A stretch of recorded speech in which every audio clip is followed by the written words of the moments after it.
안녕하십니까, 한국남자입니다. 오늘 보여드릴 차는 새로운 차는 아닙니다.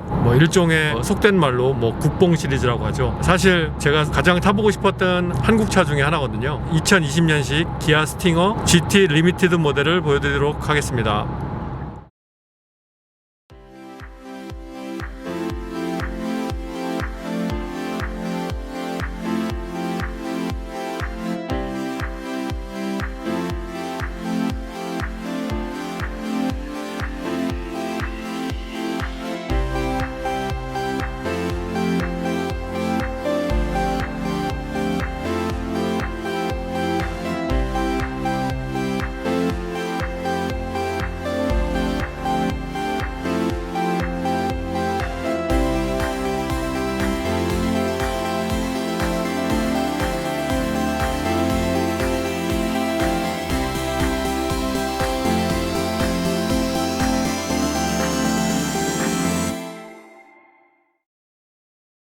지금 현재 제가 있는 곳은 캐나다니까 이 캐나다 중심으로 해서 말씀을 드리도록 할게요. 이 차가 출시된 지는 2년여가 됐고, 처음에 출시했을 때는 2.0 터보, 3.3 터보 모든 엔진이 다 출시가 되었는데, 지금은 이제 2.0 터보 엔진은 출시하지 않고 있고요, 3.3 터보 엔진만 출시되고 있는 상황입니다. 딱 라인업이 두 개가 있어요. 3.3 GT 그리고 3.3 GT 리미티드, 이렇게 두 가지 모델이 있고요. 지금 제가 타고 있는 이 차는 GT 리미티드 탑 라인 모델입니다. 그래서 일단 기본적으로 차에 여러 가지 옵션이 다 들어와 있는 상황이에요. 가장 캐나다에서 높은 트림으로 구성이 되어 있고, 왜 2.0 엔진이 캐나다에선 더 이상 팔지 않냐라고 생각을 해보니까요, 현대 제네시스 G70 모델을 판매를 하고 있고요. 그 G70 모델과 겹치는 부분 때문에 G70은 2.0 터보 엔진의 라인업을 되게 중요시 많이 해서 각 트림별로 2.0 터보 엔진이 상당히 많이 출시되고 있는 상황이고, 그리고 오히려 G70 같은 경우는 3.3 모델 같은 경우는 한 가지 라인만 지금 현재 판매되고 있는 상황입니다. 그리고 그 대신 스팅어의 2.0 모델을 없애고 3.3 모델에 주력을 하고 있는 상황이죠. 그러니까 서로 같은 채시를 이용해서 만든 차니까 어떻게 보면은 기아, 현대 브랜드는 다르지만 같은 회사라는 걸 이쪽에 있는 친구들도 다 알고 있거든요. 그래서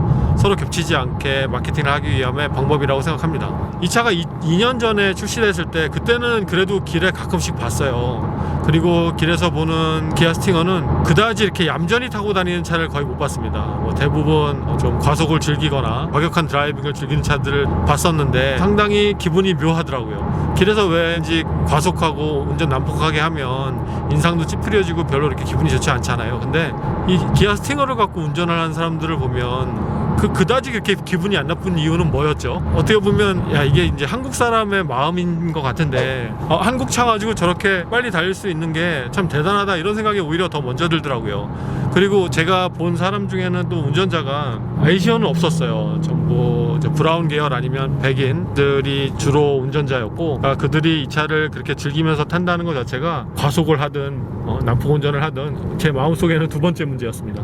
어쩔 수 없는 한국 사람인가 보다라는 생각을 하게 됐습니다. 아무튼 그래서 그 뒤로 차가 정말 잘 나간다는 생각이 들었거든요. 여러분들이 오히려 이 차에 대해서는 저보다 더 많이 아실 거라 생각을 합니다. 그래도 이제 캐나다에서 파는 차는 또 다를 수가 있잖아요. 그래서 어떤 느낌인지 여러분도 잘 보시고, 한국과 같은지 아니면 한국과 또 다른 부분이 있는지 이런 걸 한번 느껴보셨으면 좋겠습니다. 근데 그 느낌이 이렇게 쉽게 다가오진 않을 수 있을 것 같아요. 일단 이 차는 다 100% 한국에서 만들어져서 캐나다에서 수입하고 있는 차입니다.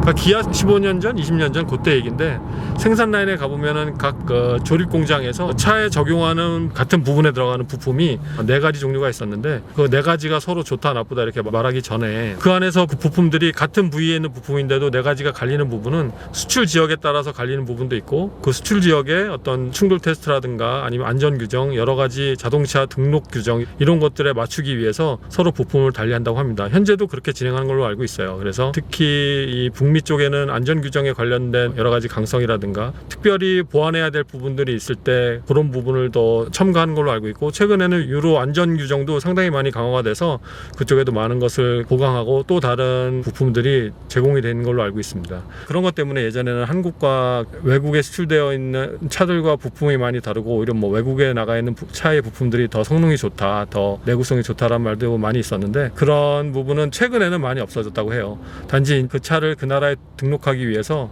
거기에 맞춰서 이제 부품을 조립한다고 합니다. 그래서 뭐 있는 그대로 믿어야겠죠. 약간의 의심의 눈초리는 갖고 있지만 여전히. 네. 아무튼 캐나다에 배달돼 온 스팅어고, 캐나다 같은 경우는 여러분도 아시겠지만 그 단위 자체가 한국과 다른 점이 전혀 없습니다. 그래서 계기판에도 그대로 킬로미터로 구성이 되어 있고요. 한국에서 온 차가 특별히 변형돼서 오는 거라는 느낌은 들지 않아요. 물론 이제 미국에 들어가는 부분은 다릅니다. 미국은 마일리지가 우선되어 있기 때문에 킬로미터 계기판이 살짝 작게 써져 있긴 하더라도 큰 글씨는 기본 마일로 되어 있고, 무게도 파운드로 나와 있고요. 길이를 표시하는 것도 인치로 정해져 있어서 재원표를 볼 때 약간은 좀 헷갈린 면이 없지 않아 있긴 하죠. 지금 제가 일단은 운전을 하고 있진 않아요. 카메라로 좀 찍겠다고 뒷자리에 앉았는데 지금은 노말 모드인데도 불구하고 상당히 단단하고 오히려 좀 튀네요. 말 자체가 스스로 어긋나는 면이 없지 않아 있는데, 뭔가 이렇게 튀는 느낌인데도 편안한 느낌은 어떻게 보면은 새롭고 색다른 느낌으로 다가옵니다. 한국에 있는 차도 그런가요? 뭐 다른 게 전혀 없겠죠. 오히려 트렁크에 짐을 좀 실으면 이 휨이 없는 정도로 해서 좀 더 부드러워질라나요? 근데 뭐 그렇다고 트렁크에 짐만이 싣고 다니면 차 연비에도 좋지 않고 여러 가지 무게중심도 흐트러지고, 그래서 추천사항은 절대 아닙니다. 자, 스포츠 모드를 놓으니까 시트의 양쪽 허리 날개 부분이 조여주네요. 아무래도 이제 몸을 더 지탱해 주겠다는 느낌이죠. 그리고 계기판에도 현재 Gforce를 표현하는 계기판이 나와 있고, 머플러 사운드가 아주 굵직하게 들어옵니다. 뒷자리에 앉아서 들을 때는 약간의 떨림도 있어요. 현재 2000rpm 정도밖에 되지 않는데 이 정도의 사운드가 들어오는 건 RPM이 높았을 때 어떨지 되게 궁금해요. 그리고 깜빡이 소리도 나름대로 괜찮네요. 이게 스포츠 모드로 오니까 서스펜션이 노멀 모드의 가벼운 바운싱의 느낌이었다면 스포츠 모드에서는 좀 더 무게감 있는 바운싱이 느껴져요. 그리고 차의 자세 변화도 거의 없어서 뒷자리가 어떻게 보면 가볍게 튀는 느낌이 없어지니까 더 안정적으로 바뀌는 느낌이 들거든요. 상당히 다른 세팅이면서 이 세팅값 자체를 이렇게 해서 세팅했다는 거는 정말 많은 노력이 있었을 것 같은 느낌이 듭니다. 그렇다고 뭐 무조건 칭찬하겠다는 소리는 아니지만 좋은 건 좋다고 그래야죠. 물론 이제 제 개인적인 느낌입니다. 네.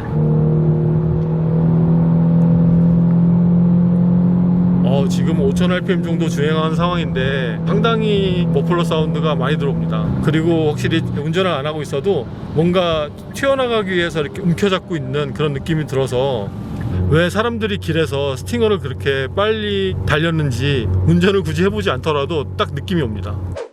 그리고 뒷자리가 상당히 앉아있는데 편해요. 등받이도 어느 정도 이렇게 기울어져 있고, 특히 엉덩이가 살짝 밑으로 들어가는 느낌이 나서 안락한 느낌마저 듭니다. 그리고 지금 이 서스펜션과 이 시트의 쿠션이 매칭이 되게 잘 돼서 실질적으로 이 서스펜션의 세팅은 제가 지금 느끼는 것보다 훨씬 더 단단하게 돼 있는 걸로 느껴져요. 이 시트 자체에서 그 충격을 흡수해주는 부분도 상당히 많은 것으로 생각됩니다.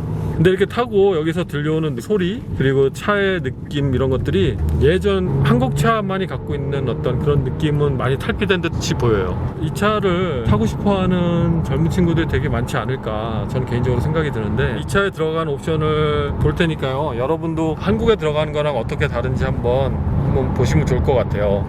이 차에 들어와 있는 타이어 사이즈는 앞에는 225, 40에 19인치 들어가 있고요. 뒤에는 255, 35에 19인치가 들어가 있습니다. 그래서 타이어 앞뒤 사이즈 전체 지름이 살짝 다릅니다. 그리고 타이어는 미쉐린의 퍼포먼스 타이어가 들어가 있고요. 그리고 캐나다에 수입되는 스팅어의 스페어 타이어는 템퍼러리 스페어 타이어가 들어가 있고, 오토매틱 헤드라이트 들어가 있고요. 그리고 다이나믹 디렉셔널 어댑티브 헤드라이트라고 해서 헤드라이트가 처음에 시동 키거나 아니면 여러 가지 상황에 맞춰서 움직이게 됩니다.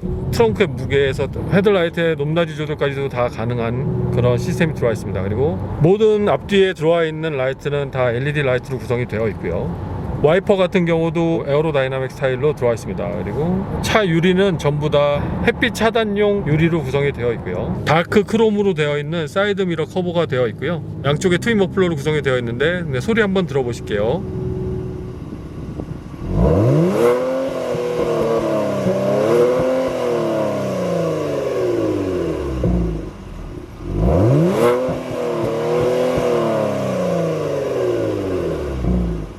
그리고 트렁크 라인은 기본적으로 스포일러가 적용된 트렁크 라인이 들어와 있고요. 캐나다에 수입되는 GT 리미티드 차에는 나팔 레더의 가죽이 들어와 있습니다. 그래서 상당히 소프트하고 부드러운 느낌을 가지게 하고 있어요. 그리고 이제 듀얼 존 클라이밋 컨트롤 들어와 있고요. 8인치 멀티미디어 인터페이스 들어와 있습니다. 그리고 이 GT 리미티드 라인에는 GT의 9개의 스피커 대신 15개의 스피커가 적용이 되어 있어요. GT하고 GT 리미티드 라인의 차이가 있다라고 보시면 되고요. 애플 카플레이, 애ን드로이드 오토가 다 쓰일 수 있도록 적용이 되어 있습니다. 무선으로 핸드폰을 충전할 수 있는 장치 들어와 있고요.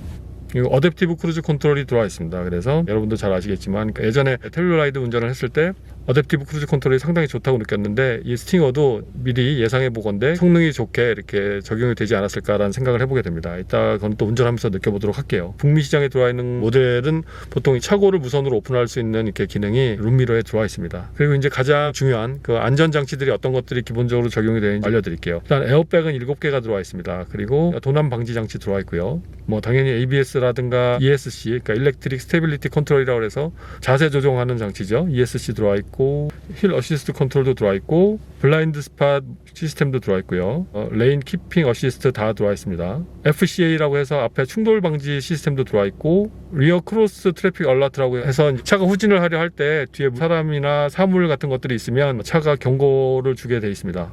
그리고 360도 카메라 시스템 들어가 있고요. 자, 이제 이 차의 기본적인 메케니컬 사항을 보게 되면 이 차는 4륜구동으로 구성이 되어 있고 그리고 3.3L 트윈 터보 차지가 들어가 있습니다. 그리고 엔진은 직접 분사 방식이고요. 여기에 쓰여져 있는 캠샤프트는 DOHC예요. 그러니까 한 실린더에 4개의 캠이 들어가 있는데 가변 방식이 들어가 있습니다. 기아에서 말하기엔 CVVT라고 얘기를 합니다. 그리고 실제 마력수는 365마력이 들어가 있고요. 한국에서는 370마력이라고 하고 있는데 서로 측정하는 방법이라든가 표시하는 방법이 다르기 때문에 이 북미 지역에서는 약간 한국보다 좀 낮게 표시하고 있습니다. 그리고 북미 기준으로 376 파운드 핏 토크가 나오고요. 미션은 8단 오토 미션 들어가 있어요. 여기에 이제 듀얼 클러치가 사용되어 있지 않는 부분이 약간 아쉬운 부분이 있는데 제가 보기에는 이 출력을 충분히 감당할 수 있기 때문에 일반 토크 컨버터 방식의 트랜스미션을 사용하지 않았나라는 생각이 들고 아무래도 또 듀얼 클러치를 사용하게 됐으면 좀 더 개발비가 많이 들어가고 해서 차값이 더 올라갔을 가능성이 되게 많았겠죠. 캐나다 기준으로는 이 차에는 프리미엄 휘발유를 넣게 되어 있습니다. 자, 브레이크 시스템을 보면 브렘보 브레이크가 들어와 있어요. 그래서 앞에 로터는 350mm, 그 뒤에는 340mm가 사용되어져 있고요. 다 전부 그 벤티드 디스크가 들어가 있습니다. 그리고 이 차의 그 재원을 보면 상당히 재밌는 게 차의 길이는 4m 80이 살짝 넘는데 휠 베이스가 2m 90이 또 살짝 넘어요. 보통 4m 80 정도면은 일반 중형 세단 정도가 2m 80 정도에서 이렇게 휠 베이스가 구성이 되어 있는데 상당히 휠 베이스를 길게 구성이 되어 있습니다. 그만큼 직진 성능이 다른 휠 베이스가 좁은 차들에 비해서는 우월할 걸로 판단이 되고 그 대신 코너링 성능은 어떻게 나올지 모르겠어요. 이 부분은 제가 또 운전하면서 또 말씀을 드리도록 할게요. 차 높이는 1m40이 딱 정확히 나와 있네요. 근데 1m40이면 그렇게 높은 타입은 아닙니다. 더 고급 스포츠카나 이렇게 갈 때는 대략 한 1m20에서 30 요 사이로 왔다 갔다 하는데 일반 이런 스포츠백 스타일의 세단이라고 하더라도 1m40은 그리 높은 편은 아니다 라고 말씀을 드리고 싶어요. 그리고 차를 볼 때 중요하게 보는 부분 중에 하나인데 그라운드 클리어런스라고 해서 지상고죠. 지상고가 13cm예요. 근데 이게 상당히 낮은 부분이거든요. 1cm 낮아지는데 그만큼 이 차에 걸리는 그 진공 저항이 상당히 많이 들어서 마찰 저항 계수 자체도 줄어들 뿐만 아니라 고속으로 갈수록 주행 안정성이 정말 뛰어나거든요. 특히 롱 스트레치가 적용되어 있는 서킷에 들어가면 더 그런 느낌이 많이 들고 기아에서는 13cm 정도로 조정을 했기 때문에 상당히 낮게 물론 이제 최근에는 10이나 11cm의 지상고를 이루고 있는 차들도 간혹 보이긴 한데 그래도 13cm면 상당히 낮은 편이라고 저는 개인적으로 생각을 하고 있습니다. 이렇게 해서 제가 일단 기본적으로 차의 설명을 드렸는데요. 스팅어 드디어 기대됩니다. 이 차를 타면서 어떤 느낌으로 차가 저한테 다가올지 여러분께 말씀도 드리고 저도 좀 느껴보도록 하겠습니다. 콘솔 박스에는 뭐 USB 커넥터라든가 이런 거 따로 있진 않습니다. 그래도 수납 공간으로만 되어 있네요. 자, 키는 가죽으로 쌓여져 있어서 고급스럽게 보입니다. 헤드업 디스플레이 잠깐 보여드릴게요. 레인 키핑 어시스트 화면에 들어와 있고요. 현재 속도가 들어와 있습니다. 자, 드디어 운전을 제가 하기 시작했습니다. 딱 앉아있는 느낌이 일반 세단 같은 느낌은 없어요. 물론 뭐 세단하고 뭐 큰 차이냐 이렇게 말씀하실 분들도 계시겠는데 핸들의 쥐임 형태라든가 페달로 다리의 뭐 각도 여러가지 물론 시트 놓는 포지션에 따라서 다르겠지만 충분히 편하면서도 약간 역동적으로 느낄 수 있게 설계가 되어 있습니다. 그리고 예전부터 그러니까 이런 부분은 사실 민감한 분들은 느끼셨을 텐데 페달과 핸들의 위치와 시트의 위치가 약간씩 좀 달라요. 예를 들어서 페달하고 의자하고는 맞는데 핸들이 약간 왼쪽에 와 있는 듯한 느낌이 드는 차도 있고 의자하고 핸들은 딱 맞는데 페달이 또 약간 뭐 오른쪽 왼쪽 이렇게 와 있는 듯한 느낌이 드는 차가 있습니다. 근데 스팅어는 악셀 페달을 기준으로 해서는 상당히 일직선으로 잘 구성이 되어 있고요. 브레이크 페달을 밟기 위해서는 악셀과 약간은 먼 듯한 느낌이 들어요. 이 부분은 신발을 또 어떤 거를 착용을 하냐에 따라서 좀 느낌이 달라질 수 있을 것 같은데요, 브레이크와 악셀레이터가 너무 가까이 붙어 있으면 위험한 순간이 있을 수도 있거든요. 근데 이 부분을 브레이크와 악셀레이터 페달 거리가 안정적인 걸로 이렇게 딱 세팅이 돼 있어서 서로 걸릴 부분이 없습니다. 그러니까 이 부분은 세팅이 잘 돼 있는 걸로 보여요. 최근에 제가 운전한 중에 어떤 차 같은 경우는 이 페달끼리 서로 좀 붙어 있어서 볼이 넓은 신발을 신었을 경우에는 좀 불편한 면이 없지 않아 있을 수 있었거든요. 스팅어는 전혀 그런 거 없습니다. 그리고 페달의 생김새도 그 난슬립을 위해서 그 고무 같은 거를 중간중간에 계속 피아노처럼 넣어놨잖아요. 근데 저는 개인적으로 이런 거를 되게 좋아하거든요. 특히 벤츠 같은 경우는 그냥 점 모양의 고무를 넣어놓는 경우가 많고, 이 스팅어도 상당히 그립력이 좋네요. 약간 미끄러운 신발을 신은 상황인데도 페달이 아주 민감하게 컨트롤이 잘 되고 있습니다. 그리고 풋레스트도 아주 좋은 위치에 놓여져 있고, 그 각도도 뭐 편안하게 발로 지탱할 수 있을 정도로 되고 있고요. 의자의 어떤 각도 조절이라든가 의자에 앉았을 때 느낌은 되게 편안합니다. 시트의 이 앞에 그 허벅지 밑에 부분이 앞으로 나와서 상당히 착자감이 편안하게 느껴집니다. 시트에 대한 불만은 그렇게 많이 없어요. 단지 좀 더 시트 자체를 약간 좀 얇게 했으면 어땠을까 이런 생각을 해보게 됩니다. 왜냐면 제가 의자를 바닥으로 많이 낮췄는데도 의자 자체가 바닥에서 높이 떠 있는 부분은 아니고 실제 의자의 두께가 두꺼운 부분 때문에 약간 헤드룸이 저 개인적으로는 좀 좁은 면이 없지 않아 있네요. 앞유리에 쪽에 좀 위치해져 있어요. 그래서 개인 체형에서는 좀 더 의자를 얇게 만들면 더 좋았을 뻔했다라는 생각을 하고 있습니다. 딱 앉아서 이제 대시보드를 바라보고 좀 이렇게 실내에서 느끼는 그 느낌은 아주 고급스러운 뭐 이런 부분은 아니지만, 그래도 뭔가 정리가 잘 되어 있고, 그러니까 테크니컬적으로 좀 더 뭔가 있는 듯한 여러 가지 기능이 있을 것 같은 느낌이 딱 들어요. 이런 대시보드 재질도 상당히 소프트한 게 들어가 있고, 그리고 앞에 뭐 이 부분은 인조 가죽으로 쌓여져 있지만 그래도 스티칭이 들어가서 좀 더 고급감을 표현했고요. 그리고 모니터 사이즈는 브로셔나 인터넷으로 보는 것보다는 그래도 약간 좁게 이렇게 되어 있네요. 아주 큰 사이즈는 아닙니다. 이제 계기판을 좀 보여드릴 텐데, 딱 계기판에 어떤 숫자의 글씨체라든가 풍기는 느낌이 약간 아우디스러운 느낌이 나네요. 글자체가 이렇게 생겨서 그런 경우도 있는데, 근데 되게 재밌는 건 지금 이 계기판에 나와 있는 글자체와 여기 디지털로 표현되어 있는 이 속도 계기판의 글자체가 약간 달라요. 그래서 저는 뭐 둘 다 괜찮게 보입니다. 굳이 뭐 이걸 통일할 필요는 없죠. 지금 약간 이제 날이 어둑어둑해지는 순간인데 헤드업 디스플레이를 이렇게 보여드리면 상당히 시인성이 좋아요. 글자 눈에 잘 띄고 이 부분은 잘 만들었다는 생각이 들고, 낮에도 아주 보기 편합니다. 그리고 이 차는 메모리 시트 기능이 있는데 2명까지 메모리 할 수가 있고요. 레인 키핑 장치는 항상 켜두면 어댑티브 크루즈 컨트롤을 사용하지 않더라도 이 차가 핸들을 스스로 조정하려고 노력을 많이 합니다. 근데 좀 한쪽으로 많이 쏠리는 면이 없지 않아 있어요. 그리고 핸들 D컷 모양은 아우디와 비슷한데, 아우디보다 이 전체 핸들에 쥐는 느낌은 약간 좀 얇습니다. 그래서 뭐 다른 차하고 비교해서 어떤 차하고 비슷하다라는 느낌이 들지 않고, 요거는 스팅어만이 갖고 있는 느낌이라고 생각이 듭니다. 이 센터에 세 군데 송풍구가 있는데 이 양옆이 약간 튀어나와 있어요. 이 부분이 있어서 벤츠에 사용되어 있는 송풍구가 또 많이 다르게 보이네요. 그리고 완전히 동그란 모양인 걸로 보이는데 약간 튀어나온 이 모양 때문에 아래 위로 좀 긴 듯한 느낌이 들어요. 그리고 여기 들어와 있는 이제 스위치들은 기아 느낌보다는 오히려 현대 느낌에 가깝지 않나는 생각이 드는데, 사실 기아랑 현대랑 같이 쓰는 부분이죠. 그렇기 때문에 크게 다르지 않다라는 걸 느낄 수 있고, 뭐 마찬가지입니다. 공조 컨트롤 장치도 그렇고 여러 부분이 같이 쓰이고 있어요. 콘솔 박스는 뭐 아주 여유로운 공간으로 나와 있습니다. 자, 그러면 제가 지금 차가 약간 막히는 중간에 있거든요. 여기서 어댑티브 크루즈 컨트롤 한번 사용해 보도록 하겠습니다. 컨디션 아직 안 맞는데 너무 저속해서는 안 되는 거지. 자, 이제 앞차와의 거리는 제일 짧은 걸로 정해졌고요. 이 앞차와의 거리를 상당히 짧게 했는데도 불구하고 40km가 채 되지 않는 속도에서도 20m 이상 차량 간격을 유지하고 가고 있어요. 지금도 제가 핸들은 계속 잡고 있는데 악셀레이터 페달, 브레이크 페달은 전혀 밟고 있지 않는 상황이고요. 고속도로로 차선 하나를 변경해서 끼어들어 보도록 하겠습니다.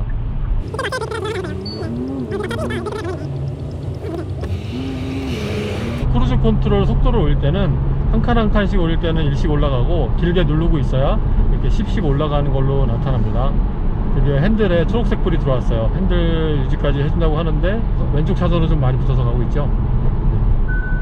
그렇습니다. 전반적인 이 어댑티브 크루즈 컨트롤은 핸들을 유지하거나 그 차가 차선 가운데를 지키고 가는 것은 약간 모자라게 나타나고, 그 대신 앞차와의 거리를 계속 지켜가면서 꾸준히 운전할 수 있는 능력은 그래도 훌륭하다는 생각이 들고 있습니다. 이제 스포츠 모드를 놓고, 스포츠 모드로 오니까 이 옆에 시트 옆날개가 그냥 딱 붙어주네요. 그리고 스포츠 모드의 오토 모드일 때는 RPM이 대략 한 6000 RPM 정도 되면 자동으로 그 다음 단계 시프트 업을 해주고요. 이 패들 시프트를 통해서 매뉴얼 모드를 이용하고 있는데, 한 6000 RPM 정도 올라가게 되면 레드존까지 허용해 주진 않고 그 다음 단의 기아로 변속해 줍니다. 레드존까지 사용하게 됐을까라는 좀 아쉬움이 남네요. 자, 일단 전반적인 승차감은 뒷자리에 앉았을 때랑은 완전 다르네요. 스포츠 모드에서도 그렇게 딱딱하거나 단단한 느낌이 이 앞자리에선 별로 들지 않아요. 상당히 부드럽고 노면을 아주 잘 타고 가고 있습니다. 그리고 이 상황에서 만약에 기어를 최대한 낮추고 높은 토크에서 이제 악셀을 바닥까지 좀 밟으면 약간은 앞이 들리는 정도의 느낌으로 차가 튀어나가요. 네.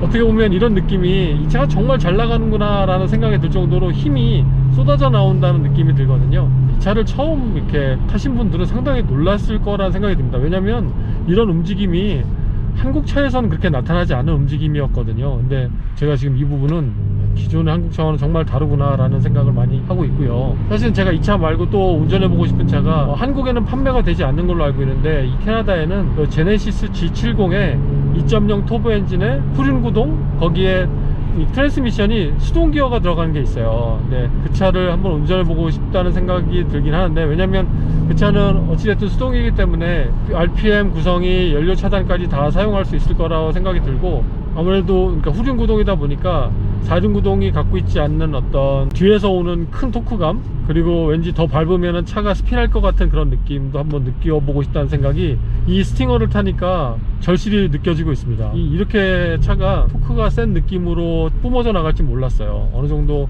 그래도 이제 300마력 중후반대를 나타내고 있으면서 그래도 차는 잘 나가나 움직임 자체가 되게 좀 밋밋할 거라는 예상을 좀 해봤는데, 전혀 뭐 그런 밋밋함은 없습니다. 단지 아쉬운 부분은 이제 패들 시프트를 이용하더라도 여기에 수동 모드가 따로 있었으면 어땠을까라는 생각을 해보게 되네요. 핸들은 조향 자체가 편안합니다. 근데 지금 스포츠 모드에 놓으니까 많이 핸들 느낌이 단단해졌어요. 그래서 이걸 다시 컴포트 모드로 놓게 되면 아주 편안한 핸들링으로 바뀌었고, 제가 이코 모드를 한번 놔볼게요. 이코 모드를 하면 이코 모드인데도 밟으면 잘 나가는데요. 스마트 모드는 차가 여러 센서에 의해서 받아들이는 값으로 동력을 자동으로 조절하는 그런 시스템일 텐데, 이것도 뭐 이렇게 밋밋하지 않아요. 스마트 모드에서도 제가 원하는 대로 운전을 해주는 듯한 느낌이, 그런 착각이 좀 듭니다. 그리고 패들 시프트를 이용했을 때는 이제 자동으로 수동 모드로 갔다가 다시 자동 모드로 올 때는 3단으로 가다가 이 플러스 페달을 길게 눌러주면 D로 바뀝니다. 그래서 이렇게 오토 모드로 바뀌는데, 이렇게 해서 이제 수동 모드와 자동 모드를 번갈아가면서 사용할 수 있게 만들어 놨네요. 자, 코너링을 한번. 뭐 코너링 좋습니다. 이게 휠베이스가 상당히 긴 차인데도 불구하고 앞뒤의 움직임이 나눠져 있질 않아요. 한 몸체가 돌아가듯이 아주 편안하게 돌아가고요. 물론 좀 더 과격하게 들어가면 언더스티어 성향이 보입니다. 그건 뭐 당연한 거죠. 지금 현재 보면은 파인길을 가고 있거든요. 파인길을 가는데도 불구하고 뒷자리에서 느끼는 그런 무게감 있는 튠 현상이 느껴지지 않고 상당히 부드러워요. 아까 뒷자리에 탔을 때는 이렇게 생각만큼 단단하구나 라는 생각을 했는데, 앞자리에 타고 보니까 좀 그래도 부드러운 느낌이 많이 들어와서 편안하고 잘 나가는 차로 딱 인식이 되네요. 어떻게 보면 이게 한국스러운 걸 수도 있어요. 왜냐면 무조건 잘 나가는 차는 서스펜션이 딱딱해야 되고, 그리고 심지어 노면에서 약간은 이렇게 잔충격까지 있으면서 뭔가 콩콩콩 튀는 느낌이 나야 이 차는 더 잘 나가고 더 스포츠카 같은 느낌이 든다고 생각이 들지만, 이렇게 스팅어처럼 물론 생긴 거는 스포트백 스타일로 생겼지만 그래도 엄연히 이 차는 세단 기반형 차기 때문에 뭐 가죽 구성원이 전부 편안하게도 타야 될 차로 사용될 수도 있고, 때로는 서킷에 가서 타야 될 용도로 사용될 수도 있는데, 그런 부분들을 다 충족하기 위한 가장 적절한 매칭을 만들어낸 세팅이 아닌가 생각이 듭니다. 물론 한쪽이 기울여지면 한쪽이 좀 아쉽기는 하겠죠. 글쎄요, 저 같은 경우는 만약에 여기서 서킷을 간다 그러면 오히려 서스펜션을 좀 애프터마켓용이 있는지 모르겠지만 좀 더 세팅을 해서 가는 게 나을 것 같고, 그리고 브레이크를 제가 아까 하이웨이를 운전하면서 한 10번 정도를 꾹꾹 밟아봤는데 그래도 잘 버틴다고 생각이 들어요. 하지만 제가 좀 더 과감하게 밟으면 약간 페이드 현상이 나타날 것 같은 느낌이 들거든요. 그래서 서킷 주행을 원하는 분이면 브레이크 튜닝도 해야 되지 않을까 생각을 해보게 됐습니다.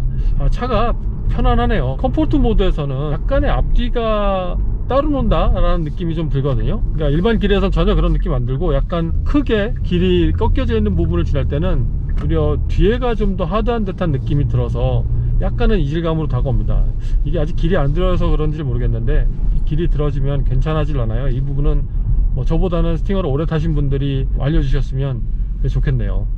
자, 지금은 안전벨트를 풀고요, 드라이브 모드 상황에서 운전석 문을 열고 한번 내려보도록 하겠습니다. 최근에 드라이브 상태에서 문을 열고 내려가서 사고가 난 상황이 있었잖아요. 한번 연출해 보도록 할게요. 이게 한국에 들어가는 거랑 캐나다에 들어가는 게 다를 수 있습니다. 지금 제가 타고 있는 스팅어는 드라이브 모드에서 문을 여니까 바로 파킹으로 시프트를 옮겨주고, 심지어 파킹 브레이크까지 다 잡아줍니다. 출발하고 문을